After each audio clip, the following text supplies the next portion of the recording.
കഅബാലയത്തിന്റെ പരിസരങ്ങളിൽ താമസിച്ചുകൊണ്ടിരിക്കുന്ന ഖുറൈശി കുടുംബങ്ങളെ വിളിച്ചു കൂട്ടിയത്.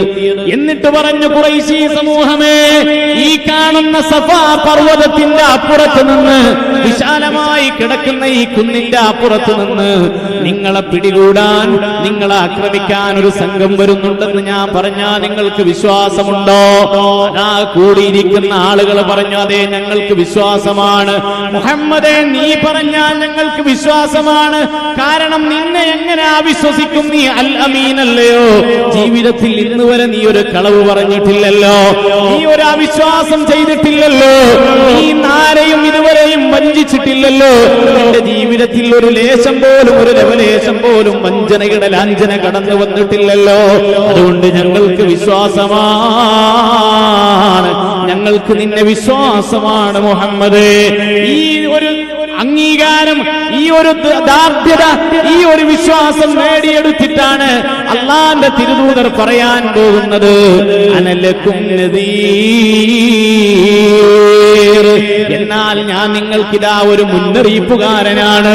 അള്ളാഹുവിന്റെ ഭാഗത്തു നിന്ന് വരാൻ പോകുന്ന ശിക്ഷയെക്കുറിച്ച് മുന്നറിയിപ്പ് നൽകുന്ന, പടച്ചറപ്പിന്റെ ശിക്ഷയെക്കുറിച്ച് മുന്നറിയിപ്പ് നൽകുന്ന ദൈവദൂതനാണ് ഞാനൊരു പ്രവാചകനായി വന്നവനാണ് എന്ന സന്ദേശം അങ്ങ് പകർന്നു നൽകുമ്പോ ശ്രദ്ധിക്കണേ ഉപ്പമാരെ, എന്നെ കേൾക്കുന്ന ഉമ്മമാരെ, അതുവരെ വിശ്വാസത്തിന്റെ ദാർഢ്യതയിൽ നിലനിന്നിരുന്ന മുഹമ്മദേ നീ അൽ അമീനാണെന്ന് പറഞ്ഞ് മുമ്പിൽ നിന്നിരുന്ന ആളുകളതാ, ആ കൂട്ടത്തിൽ നേതാവായ അബൂലഹബുണ്ടല്ലോ. എന്റെ പ്രിയപ്പെട്ട സഹോദരങ്ങളെ, പുണ്യനബി സല്ലല്ലാഹു അലൈഹി വസല്ലം തങ്ങളുടെ പിതാമഹനാണ് അബൂലഹബ്. തന്റെ കൈവിരൽ മുത്തുനബിയുടെ മുഖത്തേക്ക് ചൂണ്ടിയിട്ട് ചോദിക്കുകയാണ്, അലിഹാദാ ദൗതനാ ജമീഅ, അലിഹാദാ ജമഅതനാ. ആവർത്തിച്ചുകൊണ്ട് അബൂലഹബ് മുത്തുനബിയുടെ മുഖത്തേക്ക് വിരൽ ചൂണ്ടിയിട്ട് ചോദിക്കുകയാണ്, അലിഹാദാ ജമഅതനാ, അലിഹാദാ ദൗതനാ ജമീഅ. ഇത് പറയാനാണോ മുഹമ്മദേ? ഇത് പറയാനാണോ, ഇങ്ങനെ ഒരു കാര്യം പറയാനാണോ ഞങ്ങളെ നീ വിളിച്ചു കൂട്ടിയത്?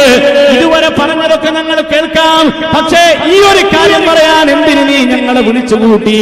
അലിഹാദാ ജമഅതനാ, ഇത് പറയാനാണോ ഞങ്ങളെ വിളിച്ചതെന്ന് ചോദിച്ചുകൊണ്ട് അല്ലാഹുവിന്റെ തിരുദൂതരുടെ മുഖത്തേക്ക് വിരൽ ചൂണ്ടിയിട്ട് അബൂലഹബ് സംസാരിച്ചപ്പോ, രണ്ട് കൈയിന്റെയും വിരൽ ചൂണ്ടിയിട്ട് മുത്തുനബിയുടെ മുഖത്തേക്ക് വിരൽ ഉയർത്തിയപ്പോ അല്ലാഹുവിന്റെ തിരുദൂതരുടെ